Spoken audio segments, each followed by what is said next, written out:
Friends good morning, welcome to my YouTube channel UPSC win. Friends, हम लोगों ने पिछले वीडियो में मध्यकालीन बिहार की सामाजिक स्थितियों से रिलेटेड प्रश्नों को सॉल्व किया होता है और इस वीडियो में हम लोग मध्यकालीन बिहार की स्थापत्य कला से जुड़े प्रश्नों को सॉल्व करेंगे, जो हमारे एग्जाम के लिए बहुत इंपॉर्टेंट है। तो चलिए देखते हैं प्रश्नों को। उससे पहले जो नए हैं चैनल पर, वो सबसे पहले चैनल को सब्सक्राइब कर लें और बेल बटन प्रेस करें, और जो पहले से जुड़े हुए हैं वो वीडियो को लाइक शेयर कमेंट जरूर करें। तो चलिए देखते हैं प्रश्नों को। पहला प्रश्न है हमारा, निम्न में से कौन इस्लामी वास्तुकला की सबसे बड़ी विशेषता है? निम्न में से कौन इस्लामी वास्तुकला की सबसे बड़ी विशेषता है? चलिए ऑप्शन देखते हैं। पहला ऑप्शन है मीनार, दूसरा है मेहराब, तीसरा है गुलबंद और चौथा है ए, बी और सी तीनों। तो जो ये डी ऑप्शन है वो हम लोगों का सही होगा। ए, बी और सी तीनों जो है वो इस्लामी वास्तुकला की सबसे बड़ी विशेषता, यानी डी ऑप्शन हम लोगों का सही होगा। चलिए हम लोग अगला प्रश्न देखते हैं। अगला प्रश्न है हम लोगों का, मध्यकालीन बिहार किस शासक के अधीन रहा? मध्यकालीन बिहार किस शासक के अधीन रहा? तो पहला ऑप्शन है शर्की, दूसरा है लोधी, तीसरा है सूर, चौथा है ए, बी और सी तीनों।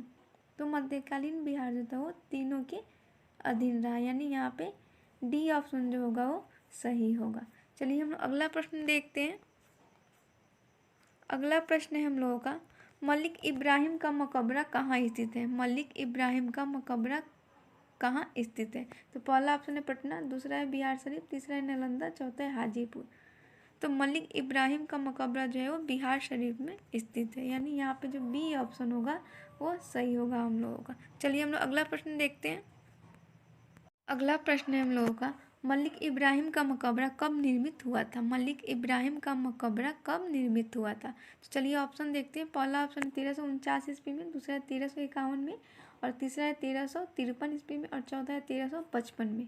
तो मलिक इब्राहिम का जो मकबरा था वो 1353 ईस्वी में निर्मित हुआ था, यानी यहाँ पे जो सी ऑप्शन होगा हम लोग का वो सही होगा। अगला प्रश्न हम देखते हैं। अगला प्रश्न है हम लोगों का, बिहार में कहाँ शांगी मस्जिद है? बिहार में कहाँ शांगी मस्जिद है? तो पहला ऑप्शन है पटना और दूसरा ऑप्शन है आपका बिहार शरीफ, तीसरा है मुंगेर, चौथा है हाजीपुर। तो बिहार में कहाँ शांगी मस्जिद है? तो ये है बिहार शरीफ में, यानी यहाँ पे जो बी ऑप्शन होगा वो सही होगा हम लोगों का। अगला प्रश्न हम देखते हैं। अगला प्रश्न है हम लोगों का, किस शासक के अंतर्गत बंगाल शैली का विकास हुआ? किस शासक के अंतर्गत बंगाल शैली का विकास हुआ? तो ऑप्शन देखते हैं। पहला ऑप्शन है मुगल, दूसरा है सरकी, तीसरा है लोधी, चौथा है सूर। तो सरकी शासक के अंतर्गत बंगाल शैली का निर्माण हुआ था, यानी जो बी ऑप्शन होगा हम लोग का वो सही होगा। चलिए हम लोग अगला प्रश्न देखते हैं। अगला प्रश्न है हमारा,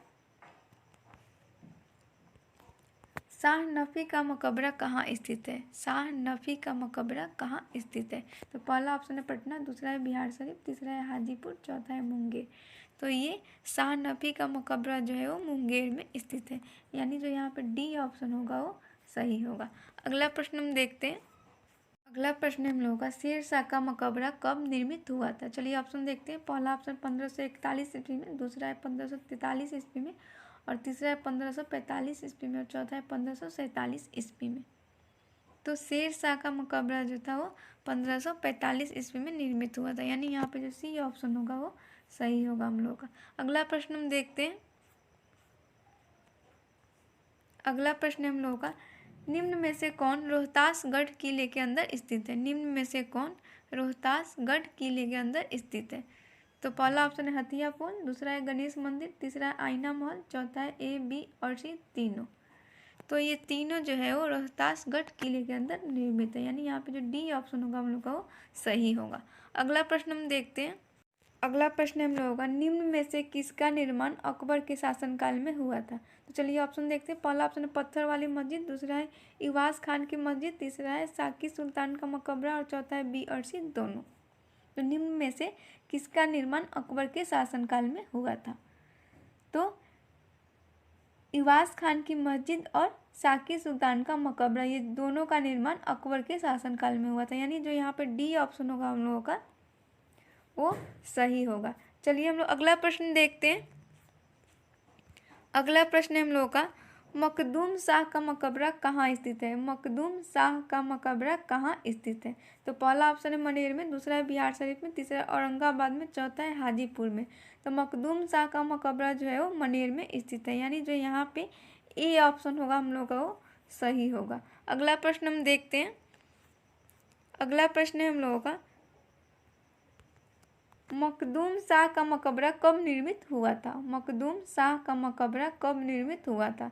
तो पहला ऑप्शन है 1637 ईस्वी में, दूसरा है 1639 ईस्वी में, और तीसरा है 1641 ईस्वी में, और चौथा है 1643 ईस्वी में। तो मखदूम शाह का मकबरा जो है वो 1641 ईस्वी में निर्मित हुआ था, यानी सी ऑप्शन हम लोगों का सही होगा। अगला प्रश्न हम देखते हैं। अगला प्रश्न है हम लोगों का, किसके शासनकाल में मखदूम शाह का मकबरा निर्मित हुआ था? किसके शासनकाल में मखदूम शाह का मकबरा निर्मित हुआ था? तो पहला ऑप्शन है शेरशाह, दूसरा है हुमायूं, तीसरा है अकबर, चौथा है जहांगीर। तो किसके शासनकाल में हुआ था? तो ये जहांगीर के शासनकाल में हुआ था, यानी डी ऑप्शन हम लोगों का सही होगा। अगला प्रश्न हम देखते हैं। अगला प्रश्न है, शेरशाह मस्जिद कहाँ स्थित है? शेरशाह मस्जिद कहाँ स्थित है? तो चलिए ऑप्शन देखते हैं। पहला ऑप्शन है पटना में, दूसरा है आपका बिहार शरीफ, तीसरा है औरंगाबाद, और चौथा है हाजीपुर। तो शेरशाह मस्जिद कहाँ स्थित है? तो ये पटना में स्थित है, यानी जो यहाँ पे ए ऑप्शन होगा हम लोग का वो सही होगा। अगला प्रश्न हम देखते हैं। अगला प्रश्न है हम लोगों का, मीर साहब टोला मस्जिद कहाँ स्थित है? मीर साहब टोला मस्जिद कहाँ स्थित है? तो पहला ऑप्शन है मुंगेर, दूसरा है गया, तीसरा है औरंगाबाद, चौथा है भागलपुर। तो ये स्थित है मीर साहब टोला मस्जिद भागलपुर में, यानी यहाँ पे जो डी ऑप्शन होगा हम लोग का वो सही होगा। अगला प्रश्न हम देखते हैं। अगला प्रश्न हम लोगों का, हजरत मोहम्मद सिबिस्तानी का मकबरा कहाँ स्थित है? तो पहला ऑप्शन है भागलपुर, दूसरा है मुंगेर, तीसरा है पटना, चौथा है बिहार शरीफ।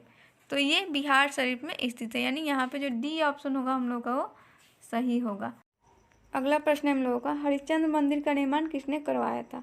तो पहला ऑप्शन राजा मान सिंह ने, दूसरा है बैकुंठ ठाकुर ने, तीसरा है रामा सिंह ने, चौथा है महेश ठाकुर ने। तो किसने करवाया था हरिश्चंद्र मंदिर का निर्माण? तो राजा मान सिंह ने, यानी ए ऑप्शन हम लोगों का सही होगा। अगला प्रश्न हम देखते हैं।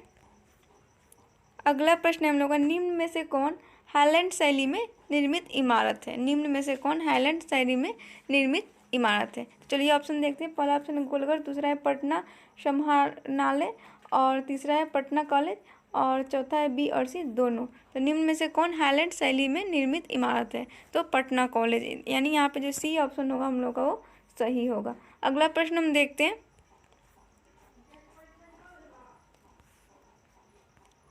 अगला प्रश्न है हम लोगों का, निम्न में से किस इमारत पर यूरोपीय शैली का प्रभाव स्पष्ट देखा जा सकता है? तो पहला ऑप्शन है राजभवन, दूसरा है मुख्य सचिवालय, तीसरा है उच्च न्यायालय, और चौथा है ए, बी और सी तीनों। तो निम्न में से किस इमारत पर यूरोपीय शैली का प्रभाव स्पष्ट रूप से देखा जा सकता है?